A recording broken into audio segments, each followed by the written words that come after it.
بسم اللہ الرحمن الرحیم۔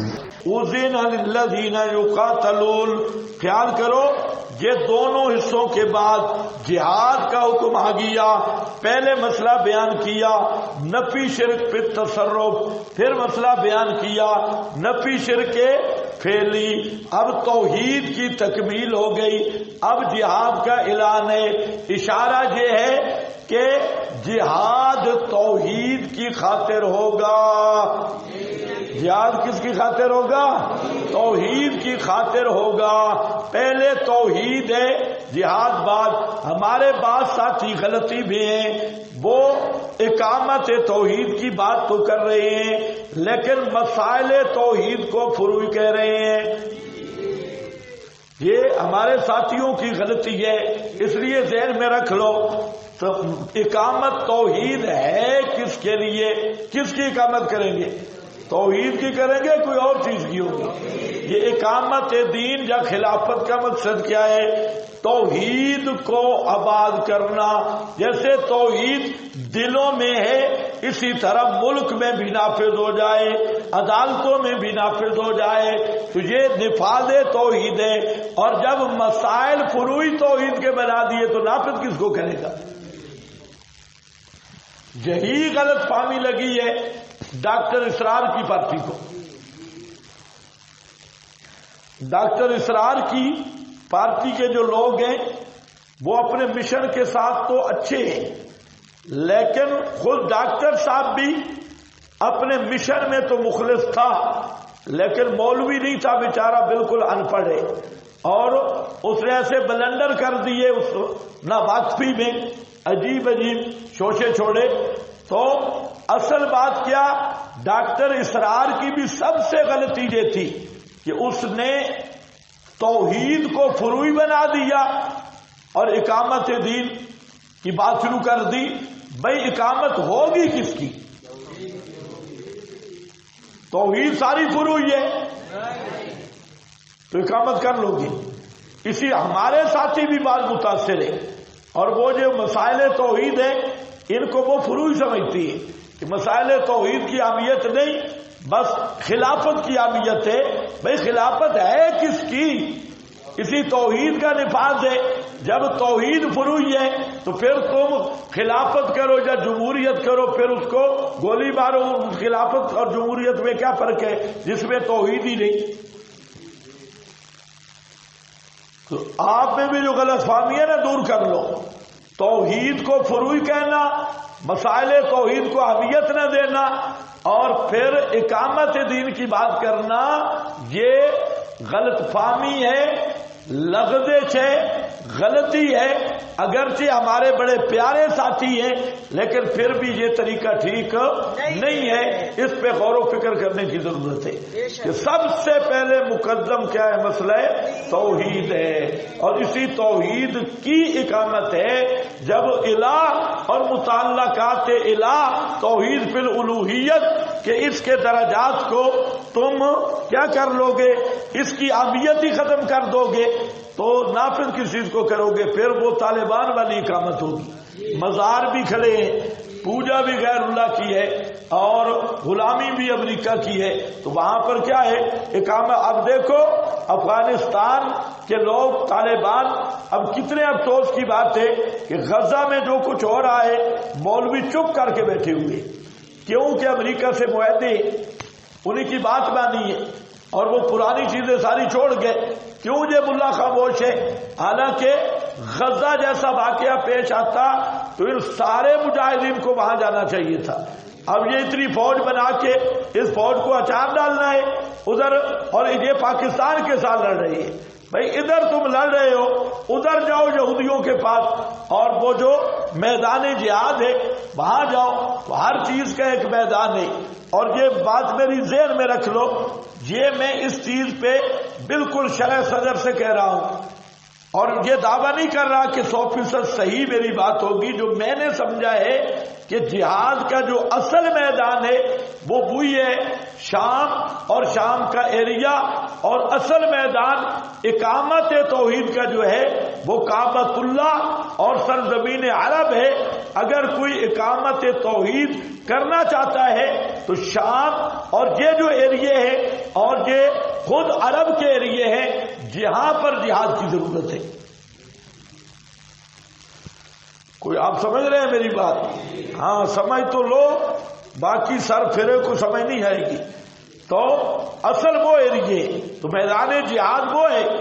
اب وہاں پر کوئی بھی نہیں جا رہا. فتویٰ آ رہا ہے افغانستان سے، جو افغانستان کے باہر جہاد کرے گا تو وہ اس کا جہاد صحیح نہیں ہوگا. واہ واہ واہ مفتی ہو. افغانستان کے اندر تو اب جہاد ہے نہیں، تو باہر کرنا نہیں تو قدر کرو گے. کوئی سمجھ نہیں ہے. اندر ہے نہیں، باہر کرنا نہیں، باہر جہاد ہی کوئی نہیں.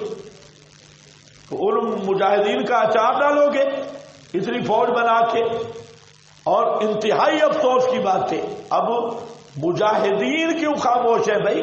غزہ کی اس لڑائی میں یا ان چیزوں میں ان کو کچھ بھی، چلو دوسرے تو لبرل ہے، یہ تو اسلامی حکومت ہے اور اسلامی حکومت بھی بے غیرت بن کے بیٹھی ہے، کچھ بھی نہیں. تو اس کا مطلب ہے کہ اب مسئلہ پہلا نہیں رہا، کچھ چیزیں دال کچھ کالی کالی ہو گئی ہے. جہاد ہوگا مباحد کرے گا، توحید کے لیے کرے گا. اس لیے تو مباحد کرے گا اور توحید بنیاد ہے. توحید کے بغیر جہاد نہیں، توحید کے بغیر لڑائی فساد ہے. اور جہاد ہے تو وہ صرف اعلاء کلمۃ اللہ. ان اللہ اذن للذین یقاتلون. اذن یہ پہلی آیت ہے جو قتال کے باب میں نازل ہوئی. یہاں پر جو لبرل حضرات ہیں ان کو بہت بڑا دھوکہ لگا ہوا ہے، اور وہ اس طرح کی آیات سے ایک دو آیت دیکھ کر دھوکے میں ہیں. ذرا بات پوری سمجھو کہ جس طرح جہاد جو ہے، جہاد کی مشروعیت تدریجی ہے. کیا کہہ رہا ہوں؟ آپ نہیں بولیں گے تو میں پھر آگے چلتا ہوں. جہاد کی مشروعیت تدریجی ہے، یہ بات اچھی طرح سمجھو. تدریجی، جیسے شراب کی حرمت کی حکم تدریجی ہے، اسی طرح جہاد کی مشروعیت بھی تدریجی مبنی بر حکمت ہے.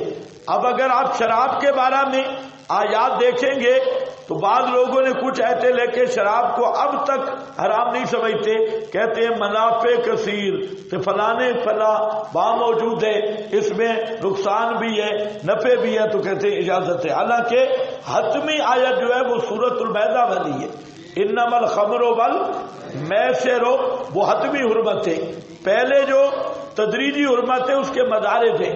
اسی طرح جہاد کے متعلق جتنے آج لبرل کے اور روشن خیالوں کے تباہمات ہے، اس کی وجہ یہ ہے کہ انہوں نے سمجھا ہی نہیں مشروعیت جہاد. ایک لفظ یاد کر لو کیا ہے؟ تدریجن، تدریجی ہے. مثلا یہ پہلی آیت ہے اذنا.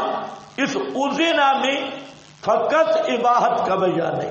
اذنا اجازت دی گئی ہے، اجازت. تو جہاد کو مباح، اس سے پہلے جہاد جائز ہی نہیں تھا. تو یہ اول آیت نزلت فی القتال، یہ پہلی آیت ہے جو قتال میں نازل ہوئی. اور اس میں کیا ہے؟ اذنا لکھ لو اباحت جہاد ہے، اباحت. اس کے بعد ذرا سورہ بقرہ نکالیں، آیت نمبر 190.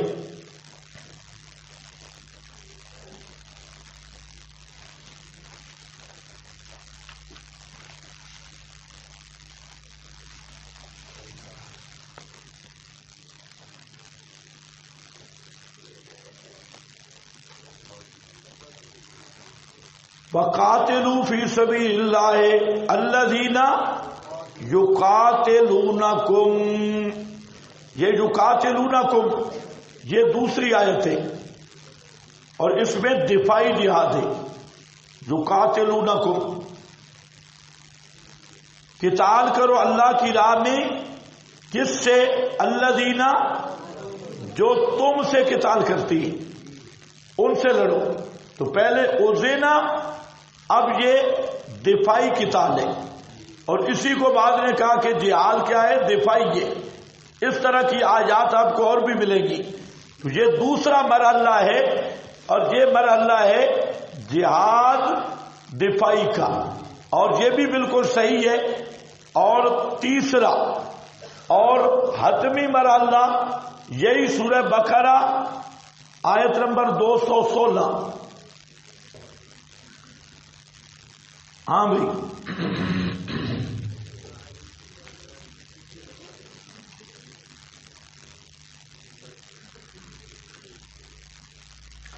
کوتب علیکم القتال،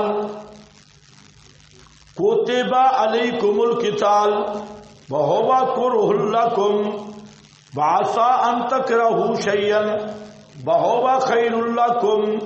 یہاں پر کیا گیا؟ کوتب علیکم القتال، جہاد فرض کر دیا گیا، جہاد فرض کر دیا گیا تم پر، وہو کرہ لکم۔ اب یہاں پر کیا ہے کہ کوتب علیکم القتال، قتال مطلق ہے، یہاں جہاد دفاعی کی بات نہیں۔ یہ تیسرا مرحلہ ہے، اور یہ جہاد اقدامی ہے، اقدامی جہاد۔ اور اسی طرح سورۃ التوبہ نکالیں، آیت نمبر 5، صفحہ نمبر 352۔ فَإِذَا انْسَلَخَ الْأَشْهُرُ الْحُرُمُ فَاقْتُلُوا الْمُشْرِكِينَ حَيْثُ وَجَدتُّمُوهُمْ وَخُذُوهُمْ وَاحْصُرُوهُمْ وَاقْعُدُوا لَهُمْ كُلَّ مَرْصَدٍ فَإِن تَابُوا وَأَقَامُوا الصَّلَاةَ وَآتُوا الزَّكَاةَ فَخَلُّوا سَبِيلَهُمْ إِنَّ اللَّهَ غَفُورٌ رَحِيمٌ۔ یہ آیت ہے اقدامی جہاد کی، صرف دفاعی نہیں۔ فَاقْتُلُوا الْمُشْرِكِينَ، یہ کیا ہے؟ جہاد اقدامی ہے۔ اسی طرح آگے چل کے پھر اسی صورت میں سورہ توبہ کی آیت نمبر 29 ہے، اس میں قاتل الذین لا یؤمنون، یہ کیا ہے؟ قاتل الذین لا یؤمنون باللہ ولا بالیوم الآخر ولا یحرمون ما حرم اللہ ورسولہ ولا یدینون دین الحق من الذین اوتوا الکتاب حتی یعطوا الجزیۃ عن ید وهم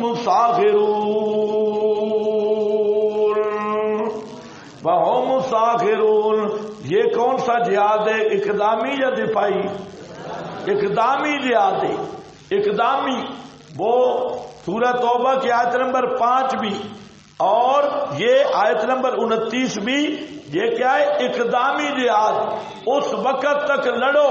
اسی طرح جہاد کی قاتلوا حتی لا تکون فتنہ، اس طرح کی آیات جو ہیں۔ تو اب آپ ذرا میری طرف توجہ کر لیں، کتنے مراحل ہیں؟ 3 ہیں۔ پہلا مرحلہ ہے اباحت کا، اوزینا، یہ پہلی آیت ہے۔ اس کے بعد درجہ ہے دفاعی جہاد کا، اس کے بعد مطلق فرضیت ہے کتب علیکم القتال۔ پھر اس مطلق جو فرضیت ہے اس کو سورہ توبہ میں اور دیگر صورتوں میں اس کو بیان کیا۔ تو بعض حضرات نے جب آدھی آیتیں دیکھی تو انہوں نے کہا جہاد اقدامی ہے ہی کوئی نہ، جہاد کیا ہے؟ دفاعی ہے۔ حالانکہ تمام فقہا کے نزدیک جو خلیفۃ المسلمین ہے اور امیر المومنین ہے، سال میں 2 مرتبہ اس کے ذمہ ہے کہ وہ 2 مرتبہ اقدامی جہاد کرے گا اور اپنی فوجوں کو اقدامی جہاد پہ روانہ کرے گا، جو امیر المومنین ہوگا اور خلیفۃ المسلمین۔ اور یہی مہم خلفائے راشدین کے زمانے سے کے اندر اور نبی پاک علیہ السلام کے زمانہ میں یہی مہم چلی۔ اب آپ ذرا دیکھیں، دفاعی جہاد تھا صرف فتح مکہ سے پہلے۔ فتح مکہ کے بعد جتنی جنگیں ہوئی وہ دفاعی تھی۔ صحابہ ایران جا پہنچے دفاع کرنے کے لیے، بیت المقدس جا پہنچے، یہ دفاع تھا۔ افغانستان والے کیا کہہ رہے تھے صحابہ کو جہاں پہنچے، روس سندھ تک پہنچے، یہ دفاعی جہاد نہیں، یہ کون سا جہاد ہے؟ اقدامی ہے، اس لیے ذہن میں رکھ لو۔ تو جہاں یہ پہلی آیت ہے اذن للذین یقاتلون، اذن بولو اذن، حاشیہ دیکھو کیا ہے حاشیہ اس پہ، اذن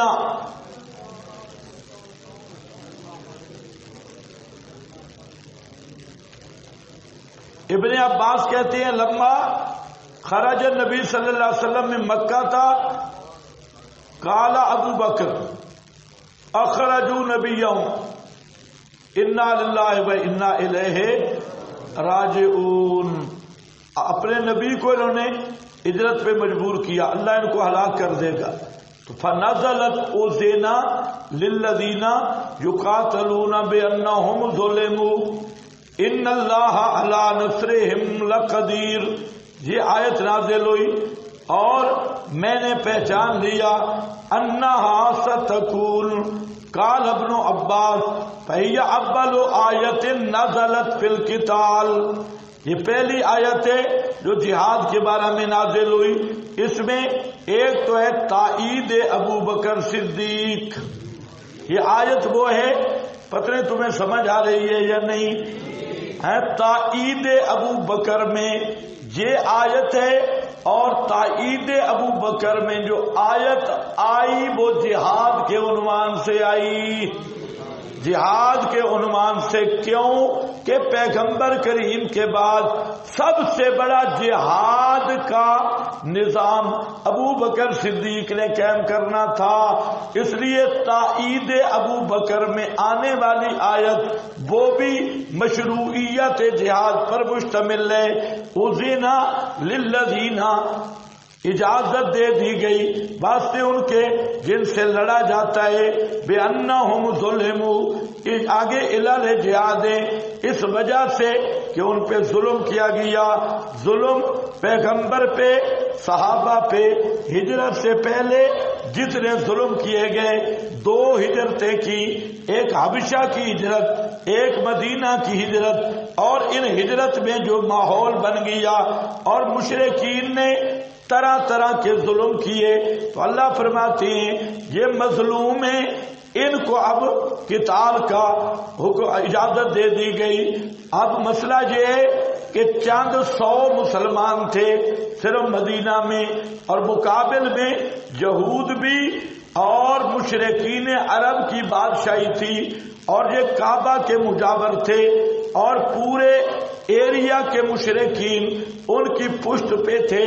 تو اب سوال ہے کہ قتال کی اجازت مل گئی تو یہ تو مار کھائیں گے کیونکہ مشرک بہت زیادہ ہیں، یہ چند 100 مسلمان ہیں، فرمایا اجازت بھی دے دی، اور ان اللہ علی نصرہم لقدیر، اور بے شک اللہ ان کی مدد کرنے پر پوری قدرت رکھنے والا ہے۔ لقدیر، یہ قرآن کی غیبی خبر ہے، آپ اندازہ نہیں کر سکتے کہ چند لوگ مدینہ میں اور سارا جہان ان کے مخالف ہے، لیکن اللہ نے ان چند نفوس کی ایسی مدد کی کہ سارے قوتیں شکست کھا گئیں، اور یہ مدد کی بنیاد بدر سے شروع ہوئی۔ بدر بنیاد بنا، اور قیامت تک جتنے جہاد کے سلسلے جاری رہیں گے اس کی بنیاد بدر ہی رہے گا۔ ان اللہ علی نصرہم لقدیر الذین اخرجوا، یہ دوسری علت ہے، ظلموا، ان پہ بڑے ظلم ہوئے، الذین اخرجوا، وہ جو نکالے گئے اپنے گھروں سے، بغیر حق، بغیر کسی وجہ کے، الا ان یقولوا ربنا اللہ،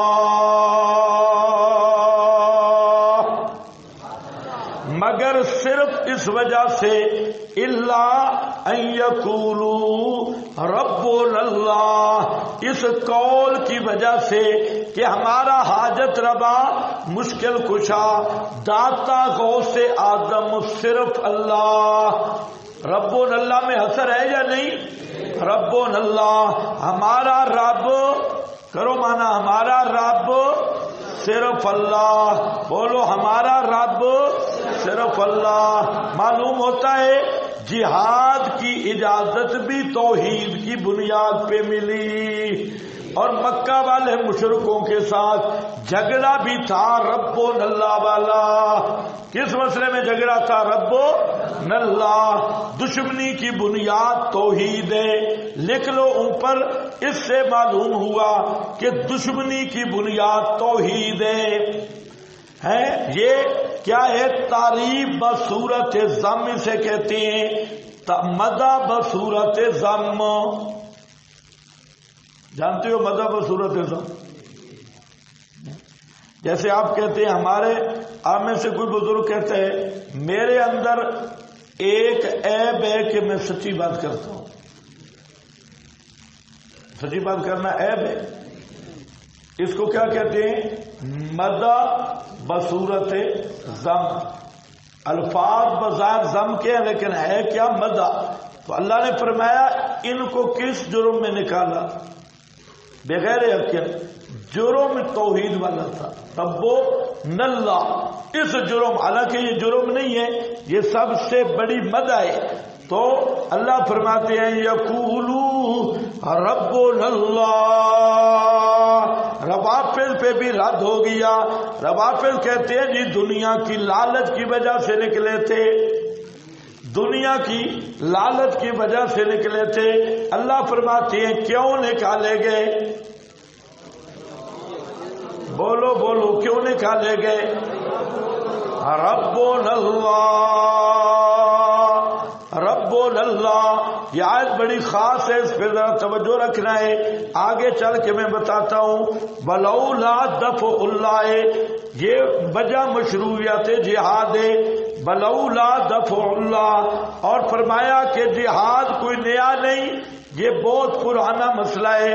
حضرت موسیٰ سے جہاد چلا ہے، کس سے چلا؟ حضرت موسیٰ سے جہاد چلائے، اور اس کی مشروعیت کی وجہ حاصل یہ کہ اگر جہاد نہ ہو اور جہاد میں سستی ہو جائے، جہاد مشروع نہ ہو تو بدماش چڑھ جائیں گے، شریفوں کے رہنے کی جگہ نہیں ہوگی۔ جہاد مشروع ہوا ہے ہر ظالم اور بدماش کا ہاتھ روکنے کے لیے۔ جہاد ہی ہے نا کہ امریکہ ڈر رہا ہے، اسرائیل ڈر رہا ہے، نہیں تو تمہارے پینٹ پتلون والے کارٹونوں سے ڈر رہے ہیں۔ نواز شریف کا امریکہ مجھ سے ڈرتا ہے، شہباز شریف کا مجھ سے ڈرتا ہے، یا ہمارے ریبنڈ والے کہتے ہیں جب ہم مسواک کرتے ہیں نا امریکہ کے در و دیوار ہل جاتی۔ اتنے مسواک ریبنڈ نہیں جتنے امریکہ میں۔ پھر بیان بھی کرتے ہیں صحابہ نے مسواک نہیں کیا تھا، اور انہوں نے مسواک کیا، مشرک ڈر کے بھاگ گئے، ان کو مہارت تلواریں تیز کر رہے ہیں، اتنے جلے مشرک پتہ نہیں کدھر دانت تیز کر رہے ہیں، چک ماریں گے۔ اور مشرک مسواک کو جانتے تھے اور کرتے بھی تھے، یہ بھی ذہن میں رکھو۔ مشرک جو تھے یہ ابراہیمی نسبت تھی، اور حضرت ابراہیم کی جو شریعت ہے اس کے آثار مشرکین میں پورے 100% کے قریب موجود تھے۔ یہ تو مسئلہ الہ پڑھو تو تمہیں پتہ لگے کہ مشرک کتنے نیک تھے کہ آج کا مشرک کتنا نیک نہیں ہے۔ یہ مسئلہ الہ میں ہماری بنیاد یہ ہوتی ہے کہ مشرکین کے جو وہ تو مدعی تھے، گزاریے تھوڑے ہی تھے، یا بے دین لبرل نہیں تھے، بلکہ وہ دعویٰ کرتے تھے کہ ہم کون ہیں؟ ابراہیمی ہیں، اور ابراہیمی شریعت ان میں بہت سارے آثار شریعت ابراہیمی کے، ان میں ایک مسواک بھی تھا۔ خصائل فطرت ہے نا، مکہ والے مشرک مسواک کرتے تھے، ریمنڈ سے ہدایات کی ضرورت نہیں۔ ولولا دفع اللہ، اگر ہمیشہ سے دفع نہ کرتا اللہ لوگوں کو بعض کو ساتھ بعض کے، یعنی جہاد کے ذریعے، تو لہدمت، یہ خیال کرنا ہے کہ عبادت والے نہ آ جائیں. لہدمت کے نیچے جملہ لکھا ہے، یہ ساتھ ملا کے ترجمہ کرو، اشکال نہیں. البتہ گرا دیے جاتے اپنے اپنے زمانہ میں. سوامع سوما، سوامع سوما عیسائی رہبوں کی، یہ عیسائی رہبوں کے عبادت خانے جو جنگلوں میں ہوا کرتے تھے، سوما کی جمع ہے. اور عیسائی راہب اور درویش جنگلوں میں جھوپڑیاں بناتے اور اونچے مینار ہوتے، اس میں روشنی بھی رات کو کرتے کہ مسافر جہاں رات گزارنی ہے تو آ جائیں. درویشوں کے خلوت خانے، ببیا ان نصارہ کے معبد خانے. سبا میں بھی نصارہ کے ہیں لیکن خاص بڑے بڑے مولویوں کے، اور بیجا ان نصارہ کے معبد خانے. بصلاباد، یہ کیا ہیں؟ یہود کے معبد خانے. اور مساجد، مسلمانوں کے معبد خانے ذکر کیا جاتا رہا، ان میں نام اللہ کا بہت. اور البتہ ضرور نصرت کرے گا اللہ اس آدمی کی جو نصرت کرے اس کے دین کی. ان اللہ، بے شک اللہ، لقوی عزیز، البتہ زبردست غالب ہے. لقوی عزیز، البتہ زبردست غالب ہے. اب ذرا دیکھو جہاں پر جو وحدت الادیان والے ہیں انہوں نے بھی ساتھ کو لیا، کہتے ہیں دیکھا نا ہمارے معبد خانے، ان کا ذکر کے ساتھ کیا کیا گیا؟ یذکر فیہا اسم اللہ کثیرا. تو معلوم ہوتا ہے ہماری باتیں اللہ کو قبول ہیں. اگر ہماری باتیں قبول نہیں یہود و نصارہ کی تو یذکر فیہا اسم اللہ کیوں ہے؟ او خاموش کمپنی، ایک جملہ میں نیچے جواب کھڑا ہے کہ یہ کب کی بات ہے؟ اس لیے لولا دفع اللہ اب کی بات نہیں ہو رہی ہے. ہمیشہ سے اللہ نے حضرت موسیٰ کے دور سے محمد الرسول اللہ صلی اللہ علیہ وسلم تک کے دور کی بات کی ہے کہ ہمیں ہر دور میں جہاد، جب یہودیوں کی شریعت تھی تو اس وقت یہودیوں کی شریعت تورات کا راج تھا، تو تورات کی تعلیم کے مطابق وہ عبادت خانے توحید کے مرکز تھے. جب عیسائی صحیح تھے تو عیسائیوں کے معبد خانے اپنے دور میں وہی توحید کے مرکز تھے. اپنے اپنے دور میں تو بھائی وہ مراکز توحید ہے نا، اپنے اپنے دور کی باتیں. تو یہ آج کی بات نہیں ہو رہی. دفع اللہ حضرت موسیٰ سے لے کے آج تک اپنے اپنے زمانے میں جتنے بھی یہ توحید کے مراکز تھے یہ برباد ہو جاتے. اور دوسرا قرآن پاک نے یہ ترتیب ذکر اس لیے کی، اس سے فقہا نے مسئلہ استنباط کیا. فرماتے ہیں کہ جو اہل الکتاب یا دیگر مذاہب ہیں ان اسلامی حکومت میں ان کے عبادت خانوں کو گرایا نہیں جائے گا، ان کے عبادت خانوں کو گرایا اور ان پہ مذہبی جبر بھی نہیں کیا جائے گا. اپنے عبادت خانے کے اندر رہ کے وہ جو مرضی کرتے رہیں، ہم ان کو دعوت دیں گے لیکن ان کے مذہبی بار بدماشی نہیں کرنے دیں گے، اندر خانے اور دعوت بھی نہیں دیں گے، اپنی عبادت اپنے طریقے پہ کریں گے. تو اس لیے اپنے اپنے زمانہ. ساتھ کا حاشیہ دیکھو، لولا اظہارہ بتسلیط المسلمین علی لستول المشرکون، مشرک چڑھ جاتے تمام ملل مختلفہ پر فی ازمنتہم. اس کو یاد رکھو، فی ازمنتہم، اپنے اپنے زمانوں میں ان کے مطابقات پر، تو انہیں وہ ضائع کر دیتے اور ختم کر دیتے. سمجھ گئے میری بات؟ آج کی بات نہیں ہے بلکہ ایک اور دوسری توجیہ یہ بھی ہے کہ یہ جو ہے نا یذکرو فیہا اسم اللہ، ہا ضمیر کا مرجع فقط مساجد ہیں، عائد الل لأنہا اقرب المذکورات۔ ابن کثیر ہے دونوں صورتیں، پہلی بات کہ ان معبد خانوں کی حفاظت اپنے اپنے زمانے کی، اور دوسری بات کہ یذکر فیہا اسم اللہ کثیرا، اس سے مرادی کیا ہے؟ مساجد۔